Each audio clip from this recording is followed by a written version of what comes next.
coming out happens in big moments and life-altering steps that make us feel slightly breathless talking about.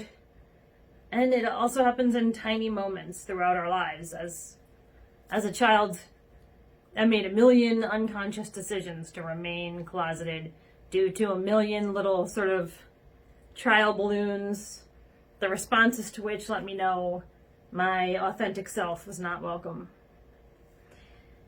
These messages not only keep us in the closet, they keep us from even going down the internal roads that would lead to the recognition that we're in the closet.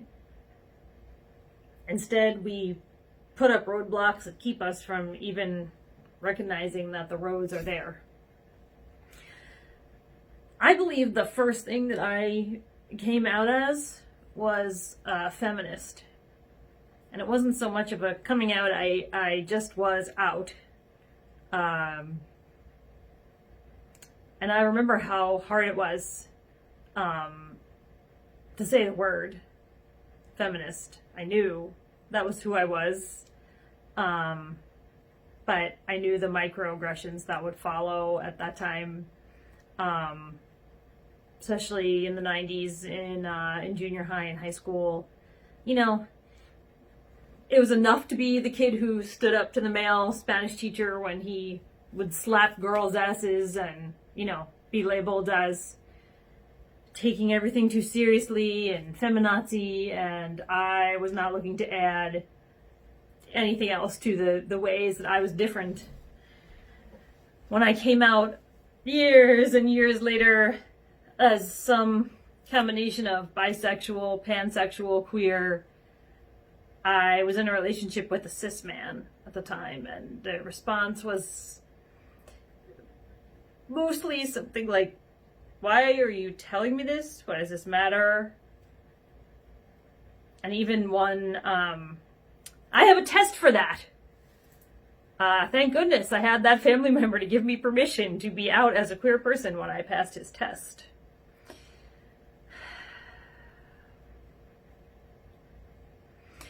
This year I'm coming out as genderqueer, changing my name to Del, and my pronouns to they, them, and theirs. To me, genderqueer means that the gender I was assigned at birth, which is female, does not fully represent my gender identity.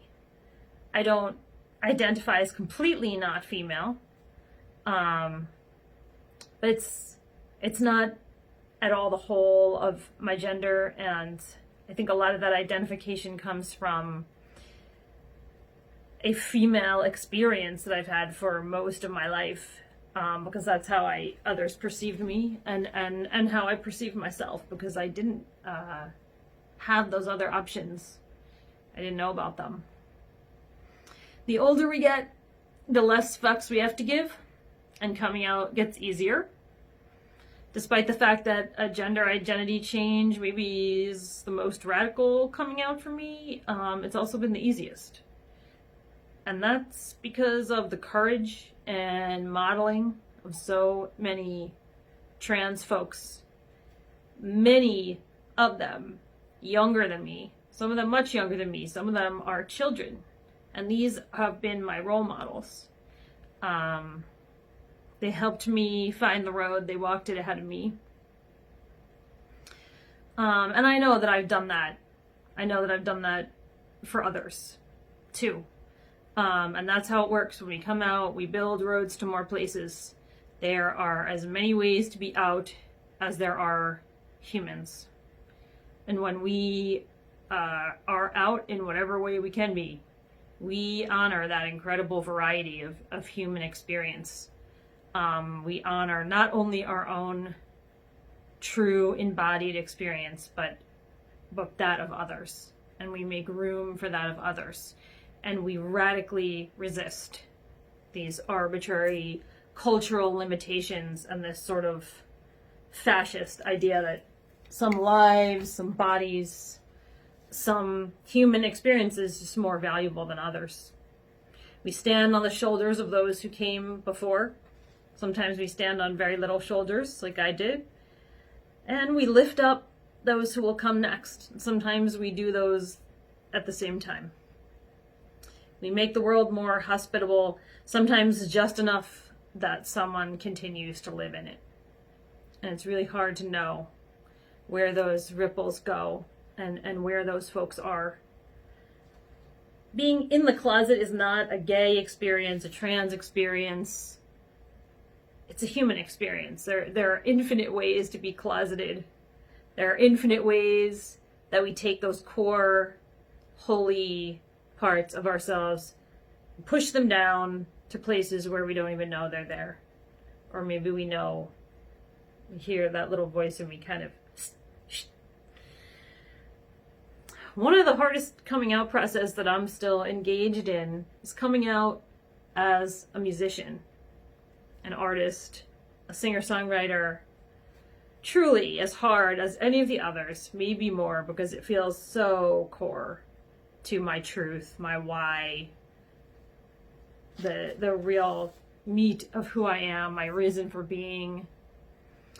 So that said, I will leave you with this from a song that I wrote called No Pain, No Jane.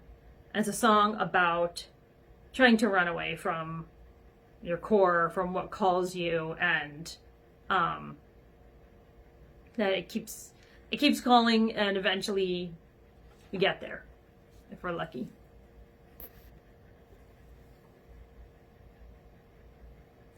It don't matter the clouds or the sun, 'cause you shone brighter than anyone. I'd rather be in your rear view than at sea level like they told me to. I was never afraid of heights, just of everything else inside. You gotta live the life you're dying to.